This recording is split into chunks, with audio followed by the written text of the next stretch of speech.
আসসালামু আলাইকুম, স্বাগত জানাচ্ছি আরটিভির মধ্যাহ্নের সংবাদে। আপনাদের সঙ্গে আছে আমি সৈয়দা সাদিয়া বেনাজির। সুদানে জাতিসংঘ শান্তিরক্ষা মিশনে সন্ত্রাসীদের ড্রোন হামলায় নিহত বাংলাদেশ সেনাবাহিনীর 6 শান্তিরক্ষীর জানাজা সম্পন্ন হয়েছে। সকালে ঢাকার সেনানিবাসে সেনা কেন্দ্রীয় মসজিদ প্রাঙ্গণে জানাজা অনুষ্ঠিত হয়। জানাজায় রাষ্ট্রপতি প্রধান উপদেষ্টার পক্ষে শ্রদ্ধা নিবেদন করা হয়। শ্রদ্ধাঞ্জলি প্রদান করেন সেনা, নৌ এবং বিমান বাহিনী প্রধান। তাদের নিজ নিজ এলাকায় সামরিক মর্যাদায় দাফন সম্পন্ন হবে। গেল 13 ডিসেম্বর সুদানের আবেই এলাকায় জাতিসংঘ শান্তিরক্ষা মিশনের কাদুগলি লজিস্টিক্স বেইজে বিচ্ছিন্নতাবাদী সশস্ত্র গোষ্ঠী বর্বরচিত ড্রোন হামলা চালায়। তাতে নিহত হন 6 বাংলাদেশি শান্তিরক্ষী, আহত হন আরও 9 জন। গেল শনিবার দুপুরের দিকে তাদের মরদেহ ঢাকায় আনা হয়। শুরু থেকে এ পর্যন্ত জাতিসংঘ শান্তিরক্ষা মিশনে বাংলাদেশের 168 জন সদস্য প্রাণ দিয়েছেন।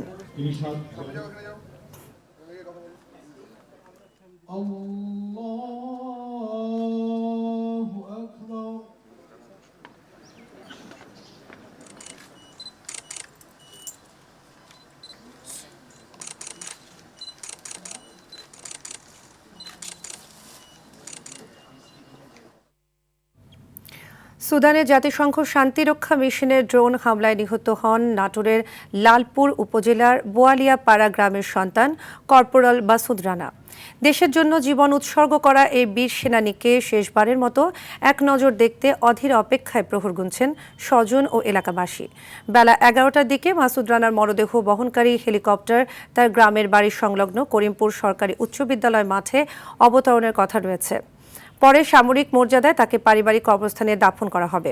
এর আগে বেলা 11টা 5 মিনিটে এমিরেটস এয়ারলাইন্সের একটি বিমানে করে মাসুদ রানা সহ শহীদ 6 শান্তিরক্ষীর মরদেহ হজরত শাহজালাল আন্তর্জাতিক বিমানবন্দরে এসে পৌঁছায়।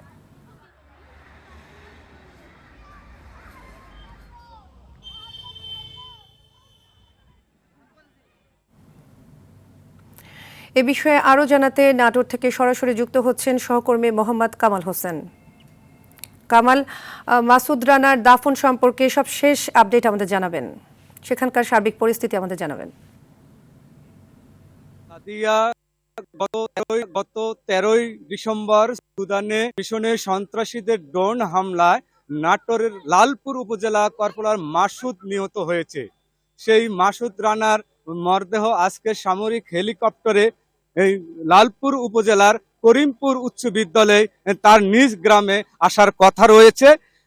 আপনি জানেন যে গতকাল থেকে উত্তরাঞ্চলে প্রচন্ড শীতের প্রভাব পড়েছে বরি আবহাওয়ার কারণে। এখন পর্যন্ত কর্পোরাল মাসুদের যে মরদেহ এখন পর্যন্ত এই করিমপুর উচ্চ বিদ্যালয় এসে পৌঁছেনি।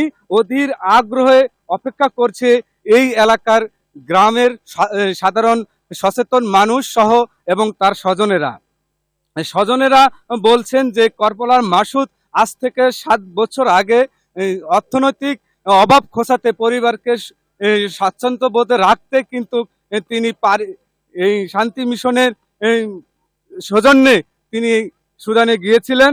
সেই সুদানে তিনি সন্ত্রাসীদের ড্রোন হামলা নিহত হয়েছেন। আজ রবিবার 20 ডিসেম্বর বেলা 11টার দিকে কিন্তু মাসুদ রানার মরদেহ বহনকারী হেলিকপ্টারটি তার গ্রামের বাড়ি সংলগ্ন করিমপুর সরকারি উচ্চ বিদ্যালয় মাঠে অবতরণের কথা রয়েছে। পরে সামরিক মর্যাদা তাকে পারিবারিক গোরস্থানে দাফন করা হবে।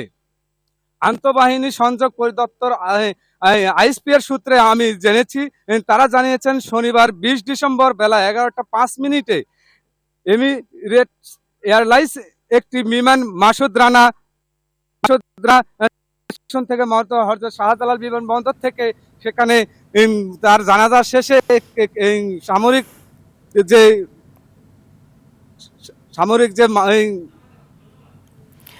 ধন্যবাদ আপনাকে।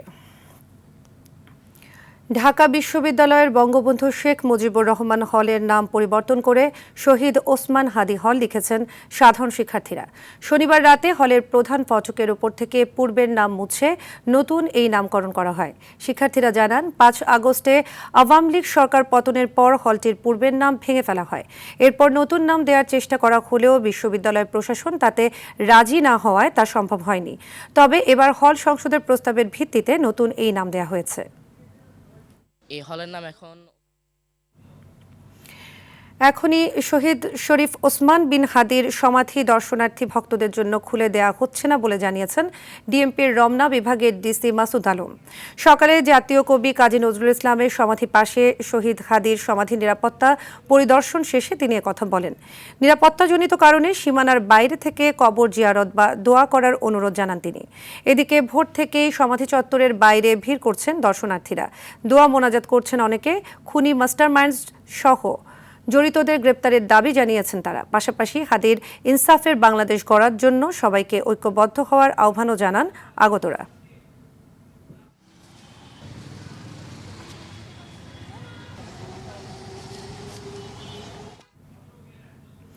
দর্শক, এই মুহূর্তে ঢাকা বিশ্ববিদ্যালয়ে শরীফ ওসমান বিন হাদির কবরস্থান থেকে সরাসরি যোগ দিচ্ছেন সহকর্মী AR বাদল। বাদল, আমরা জেনেছি নিরাপত্তাজনিত কারণে ওসমান হাদির কবরটা জনসাধারণের জন্য এখনো খুলে দেওয়া হয়নি। তো এই মুহূর্তে সেখানকার সবশেষ পরিস্থিতি কি দেখতে পাচ্ছেন আমাদের জানাবেন। সাদিয়া, বেলা যত বাড়ছে তত এখানে মানুষের ভিড় বাড়ছে। আমরা দেখেছি ঢাকার বাইরে থেকে মানুষজন আসছেন এবং এখানে এসে মোনাজাত করছেন, দোয়া করছেন এবং ফুল দিয়ে শ্রদ্ধা জানাচ্ছেন অনেকে। যদিও ভেতরে যেতে দেওয়া হচ্ছে না, কারণ নিরাপত্তাজনিত কারণে এখানে পুলিশ পাহারায় রয়েছে। এটি রবিবার থেকে বৃহস্পতিবার সকাল 9টা থেকে বিকেল 5টা পর্যন্ত এই জাতীয় কবি কাজী ইসলামের এই সমাধি চত্বর খোলা থাকে। কিন্তু এই জাতীয় কবি কাজী নজরুল ইসলামের পাশেই যেহেতু শহীদ শরীফ ওসমান হাদিকে সমাহিত করা হয়েছে, সেই কারণে নিরাপত্তাজনিত কারণে এটি বন্ধ করে রাখা হয়েছে। এটি কখন খোলা হবে সেটি জানা যাচ্ছে না, কিন্তু এখানে মানুষজন আসছেন এবং তারা তাদের প্রতিক্রিয়া জানাচ্ছেন, দোয়া মোনাজাত করছেন এবং অনেকেই বিভিন্ন দূর দূরান্ত থেকে এসে ফুল দিয়েও শ্রদ্ধা জানিয়ে যাচ্ছেন। আর সকালে ফজরের নামাজের পরে এখানে জামাতের আমির শফিকুর রহমান তিনি এসে শহীদ শরীফ ওসমান হাদির কবর জিয়ারত করে গেছেন এবং তারপর থেকেই মূলত মানুষ আসা শুরু হয়েছে। আমরা সকালে কিছু সংখ্যক মানুষ কম থাকলেও এখন বেশি মানুষ এসেছেন। সবার প্রতিক্রিয়া এবং বক্তব্য একটাই, ওসমান হাদিকে যারা হত্যা করেছে তাদের যে মাস্টার মাইন্ড তাকে ধরতে হবে এবং যারা ধরা পড়েছে তাদের বিচার করতে হবে এবং যেটি রটানো হয়েছে যে যিনি ফয়সাল কিলার যে ওসমান হাদিকে গুলি করেছিল সে দেশের বাইরে পালিয়ে গিয়েছে, এই বিষয়গুলোকে তদন্ত করে যারা মাস্টার মাইন্ড আছে তাদের সহ সবাইকে ধরে হত্যা নিশ্চিত করা এবং এই ধরনের ঘটনা যাতে বাংলাদেশে ভবিষ্যতে না ঘটে সে ধরনের পদক্ষেপ নেওয়ার দাবি এখানে আগতরা জানিয়েছেন। সাদিয়া, ধন্যবাদ বাদল। আওয়ামী লীগের শাসনামলে র্যাবের গোপন বন্দিশালায় গুম ও নির্যাতনের ঘটনায় করা মানবতাবিরোধী অপরাধের মামলায় শেখ হাসিনা সাবেক ও বর্তমান 14 সেনা কর্মকর্তা সহ 17 জনের বিরুদ্ধে আনুষ্ঠানিক অভিযোগ গঠনের আদেশ আজ। বিচারপতি গোলাম মর্তুজা মজুমদারের নেতৃত্বাধীন আন্তর্জাতিক অপরাধ ট্রাইব্যুনাল 1-এ হবে এ বিচারিক কার্যক্রম। একই ট্রাইব্যুনালে জুলাই আন্দোলনে রামপুরায় 28 জনকে হত্যার ঘটনায় 2 সেনা কর্মকর্তা সহ 4 জনের বিরুদ্ধে করা মামলায় হবে অভিযোগ গঠনের উপর শুনানি। আর ট্রাইব্যুনাল 2-এ সাভারের আশুলিয়ায় 6 মরদেহ পোড়ানো সহ 7 জনকে হত্যা মামলায় তদন্ত কর্মকর্তাকে জেরা করবেন আসামিপক্ষের আইনজীবীরা। সকালে এসব মামলায় গ্রেপ্তার 12 সেনা কর্মকর্তা সহ মোট 20 আসামিকে ট্রাইব্যুনালে আনা হয়েছে।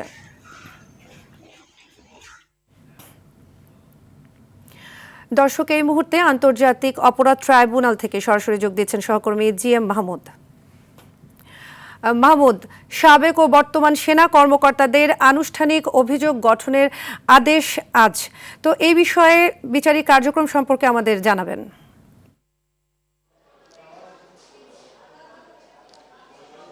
সাদিয়া, আন্তর্জাতিক অপরাধ ট্রাইব্যুনাল 1 এবং ট্রাইব্যুনাল 2 দুটো ট্রাইব্যুনালেই আজকে বিচারিক কার্যক্রম রয়েছে।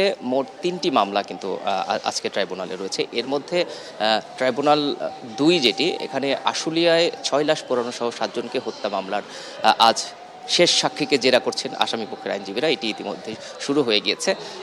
তদন্ত কর্মকর্তা জানে আলম গত 14 ডিসেম্বর তিনি তার জবানবন্দি শেষ করেছেন। আজকে আসামিপক্ষের আইনজীবীরা তাকে জেরা করছেন। তার জেরা শেষ হয়ে গেলে এই মামলার সব সাক্ষ্য গ্রহণ শেষ হয়ে যাবে। এর পরবর্তী যুক্তিতর্ক উপস্থাপন বাকি থাকবে। আর বিশেষ গুরুত্ব পাচ্ছে ট্রাইব্যুনাল 1-এ আওয়ামী লীগের দীর্ঘ শাসন আমলে র্যাবের গোপন বন্দিশালায় গুম ও নির্যাতনের ঘটনায় যে মামলাটি হয়েছে, এখানে মোট 17 জনের বিরুদ্ধে অভিযোগ দায়ের করা হয়েছে, যেখানে 14 জন সাবেক ও বর্তমান সেনা কর্মকর্তা। এই মামলায় কিন্তু শেখ হাসিনাকেও আসামি করা হয়েছে। তো এই সেনা কর্মকর্তাদের মধ্যে 10 জনকে কিন্তু হাজির করা হয়েছে এবং এজলাসে তোলা হয়েছে কিছুক্ষণ আগে। এখনও এই মামলার বিচারিক কার্যক্রম শুরু হয়নি। এই মামলার অভিযোগ গঠনের আদেশ যদি আজ হয়ে যায়, এরপর কিন্তু আনুষ্ঠানিকভাবে বিচার কাজ শুরু হয়ে যাবে, অর্থাৎ সাক্ষ্য গ্রহণ শুরু হবে এবং মামলাটি কিন্তু এগিয়ে যাবে। এছাড়া জুলাই আন্দোলনে রামপুরায় 28 জনকে হত্যা মামলায় 4 জনের বিরুদ্ধে অভিযোগ করে কিন্তু এখানে একটি মামলা রয়েছে। এই মামলাতেও 2 জন সেনা কর্মকর্তা রয়েছে, তাদেরকেও কিন্তু হাজির করা হয়েছে। আপনি জানেন যে এই সেনা কর্মকর্তাদের যখন ট্রাইব্যুনালে হাজির করা হয়, তখন কিন্তু বেশ কড়া নিরাপত্তার মধ্য দিয়ে হাজির করা হয়। আজও তার ব্যতিক্রম হয়নি। এই সেনা কর্মকর্তাদের সহ যে 2টো মামলা রয়েছে, এই মামলায় কিন্তু ট্রাইব্যুনাল 1-এ হবে। তো আমরা অপেক্ষা করছি, বিচার কার্যক্রম এখনো শুরু হয়নি। হয়তো পরবর্তী সংবাদে এ বিষয়ে বিচারিক নির্দেশনা কি আসে সেটি হয়তো জানাতে পারবো। তো আন্তর্জাতিক অপরাধ ট্রাইব্যুনাল থেকে আপাতত এই ছিল আমার কাছে সর্বশেষ তথ্য।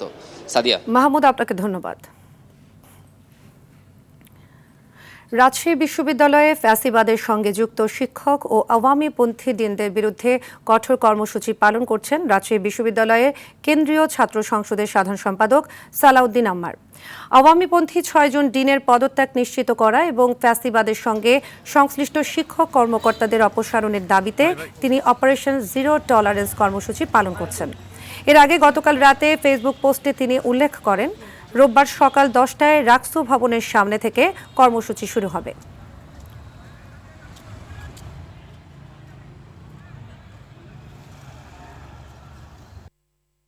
পরিস্থিতির জন্য বিশ্ববিদ্যালয় তৈরি না হয় এবং প্রত্যেকের মর্যাদার জন্য অক্ষুণ্ণ থাকে, প্রতিটা শিক্ষকের যার যা জায়গা থেকে সেই আমি মনে করি যে সেই শিক্ষকের মর্যাদাটা যেন আমাদের শিক্ষার্থীরা রাখে, সেই প্রত্যাশার জন্যই আমি দাবি রাখবো শিক্ষার্থীদের কাছে। সালাউদ্দিন আম্মার সহ আর যারা আছে সবাই তাদের দাবি যৌক্তিক হোক অযৌক্তিক হোক, যে কোনো দাবি তারা করবে।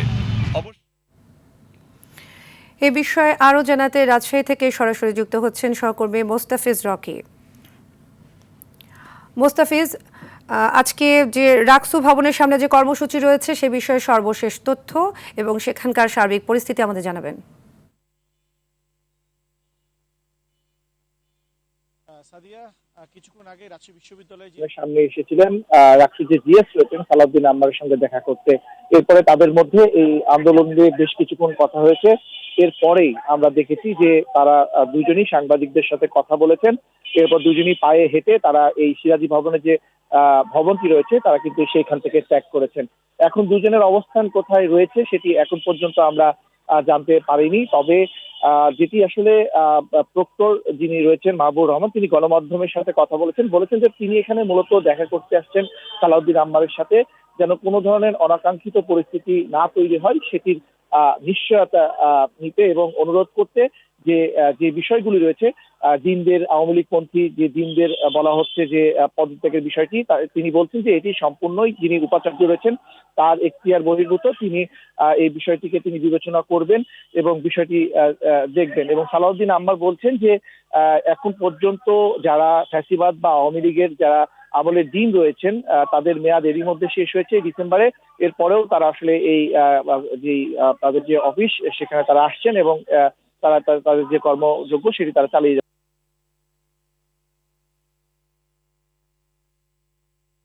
তবে এর আগে আমরা দেখেছিলাম যে 2023 সালের 17 ডিসেম্বর সেইখানে কিন্তু আওয়ামী লীগের প্যানেলের যারা ডিন রয়েছেন তারা কিন্তু নির্বাচিত হয়েছিলেন। তবে এখন পর্যন্ত সালাউদ্দিন আম্মার বলেছেন আগামী 3 দিনের মধ্যে এই ডিনদের আসলে তালিকা তৈরি করা হচ্ছে। এরপরে সামাজিক যোগাযোগের মাধ্যমে ফেসবুকে দিয়ে তাদের যে পদত্যাগের দাবিটি আরো জোরালোভাবে করা হবে। সাথে এই ছিল আমার কাছে সর্বশেষ। ধন্যবাদ রকি।